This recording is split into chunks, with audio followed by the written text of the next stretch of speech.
آج کل کی سائنسی دنیا میں مغربی ممالک نے دعویٰ کیا ہے کہ ہم نے کرائم فری ماحول پیدا کر دیا ہے۔ کیسے پیدا کیا ہے؟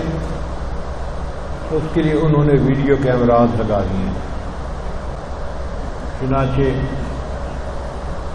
ٹریفک کی سپیڈ کنٹرول کرنے کے لیے ویڈیو کیمرے لگے ہوتے ہیں۔ جو بندہ گاڑی تیز بھگاتا ہے لمٹ سے تو کیمرہ نوٹ کر لیتا ہے اور اس کو ٹکٹ مل جاتی ہے، تو لوگ سپیڈ تیز کرنے سے گھبراتے ہیں۔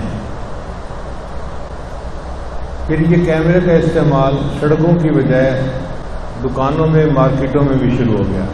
چنانچہ بڑے بڑے اسٹور بنے ہوتے ہیں اور ان میں سیکورٹی والا صرف دروازے پر کھڑا ہوتا ہے اور کہیں نہیں ہوتا، اور چیزیں پڑی ہوتی ہیں مگر کوئی بندہ چوری بھی نہیں کرتا، اس لیے کہ جو بندہ چوری کرتا ہے تو کیمرے میں بیٹھنے والے دیکھنے والے فوراً اس کو دیکھ کے گیٹ سے باہر نکلنے سے پہلے پکڑ لیتے ہیں۔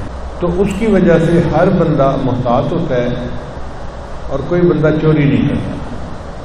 مگر یہ چونکہ سب اس کیمرے کے ڈر کی وجہ سے ہوتا ہے، یہ ان لوگوں کے اندر کی صفت نہیں ہے کرائم نہ کرنا، یہ کیمرے کے ڈر کا اثر ہے۔ چنانچہ نیو یارک میں 2 منٹ کے لیے بجلی بند ہوئی اور کروڑوں روپے کی چیزیں چوری ہو گئی، کیونکہ ہر بندے کو پتا تھا کہ ویڈیو کیمرہ نہیں کام کر رہا، اور وہاں جو لوگ بینکوں میں ڈاکے مارتے ہیں وہ بھی بڑے لکھے پڑے، پہلے آ کے ویڈیو کیمرے بند کرتے ہیں اور پھر چوری کرتے ہیں تاکہ کسی کو پتہ ہی نہ چلے کہ کس نے کیا کیا۔ دین اسلام کی خوبی دیکھیے کہ نبی علیہ السلام نے 1400 سال پہلے انسانوں کو یہ درس دیا کہ لوگوں تمہارا ایک پروردگار ہے جس نے تمہیں پیدا کیا، وہ علم والا بھی ہے، قدرت والا بھی ہے، وہ دیکھتا بھی ہے اور ہر وقت تمہارے ساتھ بھی ہے۔ اب یہ جو احساس تھا نا کہ میرا رب مجھے دیکھتا ہے اور میرا رب میرے ساتھ ہے، اس سے لوگوں کے ایمان بنا دیے اور پوری سوسائٹی سے کرائم زیرو کر دیا۔ حضرت عمر لانو کے زمانے میں آپ ایک مرتبہ مدینے کی گلی میں جا رہے تھے تو ایک گھر سے بوڑھی عورت کی آواز آئی جو اپنی جوان بیٹی کو کہہ رہی تھی کہ بیٹی بکری نے دودھ دے دیا؟ تو انہوں نے کہا دے دیا۔ بیٹی کتنا دودھ دیا؟ تو انہوں نے کہا امی کم دیا۔ تو ماں نے کہا کہ بیٹی جو دودھ لینے والا آئے گا نا وہ تو پورا دودھ مانگے گا، لہذا جتنا کم ہے اتنا پانی اس میں ڈال دو۔ تو لڑکی نے جواب دیا امی، امیر المومنین نے منع کیا ہے کہ دودھ میں پانی نہیں ڈالا کرتے۔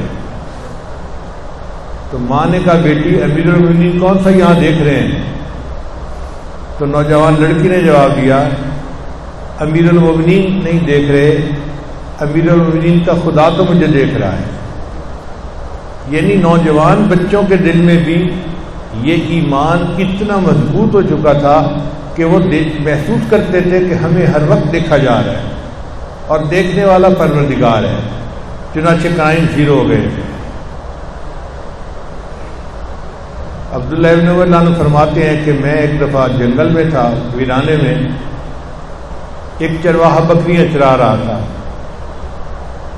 تو میں نے اسے آزمانے کے لیے کہا کہ ایک بکری مجھے بیچ دو، اسے ہم پکائیں گے، ہم بھی گوشت کھائیں گے، تم بھی کھا لینا۔ انہوں نے کہا جناب یہ بکریاں میری نہیں ہیں، اس کا مالک کوئی اور ہے۔ ہم نے کہا بھئی ایک بکری بیچنے سے مالک کو کیا پتہ چلے گا؟ اس نے کہا مالک کو تو پتہ نہیں چلے گا مگر اللہ کہاں ہے یہ بتاؤ۔ یعنی اس بکریاں چرانے والے چرواہے کے دل میں بھی اللہ کا اتنا استحضار تھا کہ ویرانے میں بھی اس کو یہ احساس تھا کہ مجھے اللہ دیکھ رہا ہے۔ چنانچہ نبی علیہ السلام نے انسانیت پر ایسا احسان فرمایا کہ یہ تصور دے کے انسانی معاشرے میں سے کرائم کو ختم ہی کر دیا۔ کتابوں میں بہت سارے واقعات ہیں ایک جگہ اندھیرا تھا، ایک مرد گزر رہا تھا، تو اس نے کسی عورت کو ہاتھ لگایا، تو عورت نے فوراً اسے کہا ڈر اس پروردگار سے جو اندھیرے میں اسی طرح دیکھتا ہے جس طرح وہ روشنی میں دیکھتا ہے۔ تو اندھیرے میں بھی وہ آدمی گناہ سے پیچھے ہٹ گیا۔ یہ ایک ایمان تھا جو نبی علیہ السلام نے امت کے اندر پیدا کر دیا، اور اس کی وجہ سے انسانیت کے اندر سے جرائم ختم ہو گئے۔ کوئی بندہ تخلیہ میں بھی جرم نہیں کرتا تھا، یہ پولیس کے ڈر سے نہیں چھوڑتے تھے یا ویڈیو کیمرے کے ڈر سے نہیں چھوڑتے تھے، یہ اللہ کے ڈر سے چھوڑتے تھے، اور یہ اصل ایمان ہے اور یہی اعلیٰ زندگی ہے۔ اور ہمارا یہ دعویٰ ہے کہ نبی علیہ السلام نے جو جرم فری معاشرہ قائم کیا، اس جیسا معاشرہ آج تک دنیا پھر قائم نہیں کر سکی۔